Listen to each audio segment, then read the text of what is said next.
Lorsque nous parlons du ministère prophétique, nous remarquons que les gens sont gouvernés par une certaine conception et l'associent à ce qui est appelé prophétie. Ils font le lien du terme prophétique avec des événements prédits, des dates et ainsi de suite, se situant principalement dans le futur. Ils pensent aussitôt à l'aspect de la prévision du futur dans le ministère prophétique. C'est un aspect, mais ce n'est seulement qu'un simple aspect. Le ministère prophétique est une chose bien plus vaste que la prédiction. Il serait préférable de dire que la fonction prophétique va au-delà des simples événements, de ce qui arrivera ou des dates. C'est le ministère de l'interprétation spirituelle. Dans cette phrase se trouve récapitulé tout ce qui fera maintenant l'objet de notre attention. La prophétie, c'est l'interprétation spirituelle. Si vous méditez sur ces choses, à la lumière de ce ministère, dans la parole de Dieu, je suis persuadé que vous verrez combien cela est vrai. C'est l'interprétation des choses du point de vue spirituel. C'est l'introduction du domaine spirituel, passé, présent et à venir, parmi le peuple de Dieu, lui permettant de saisir la signification des choses, leur valeur et leur sens spirituel. C'est ce qui était, et ce qui est toujours l'essence du ministère prophétique. Bien sûr, ce que nous savons des prophètes dans l'Écriture, c'est qu'ils avaient une fonction ou des facultés particulières parmi le peuple de Dieu.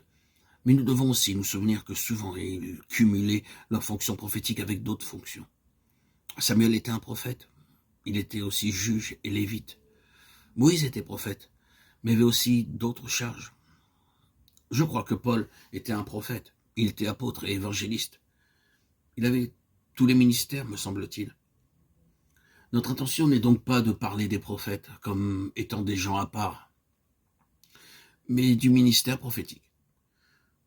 C'est le ministère qui nous préoccupe et nous parviendrons à un instrument beaucoup mieux reconnaissant le ministère accompli.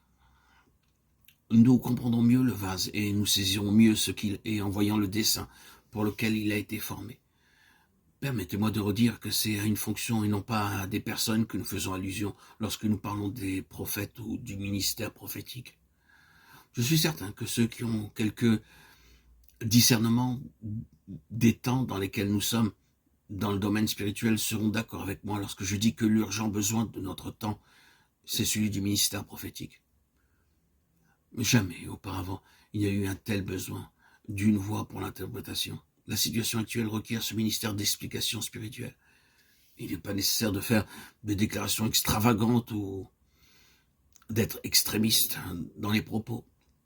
Mais je ne pense pas que cela soit extravagant ni extrémiste de dire que le monde ou la chrétienté aujourd'hui connaît la bonne croûte à l'égard d'un véritable ministère prophétique, c'est-à-dire d'une voix qui interprète la pensée de Dieu pour le peuple.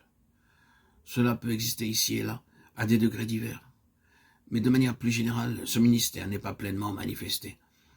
Souvent, nos cœurs gémissent et s'écrient « Oh, que la pensée de Dieu dans le temps où nous sommes puisse s'exprimer tout d'abord afin que son peuple en ait la connaissance et ensuite à travers son peuple pour les autres bien au-delà. » Il y a un grand et urgent besoin du ministère prophétique dans les temps où nous sommes.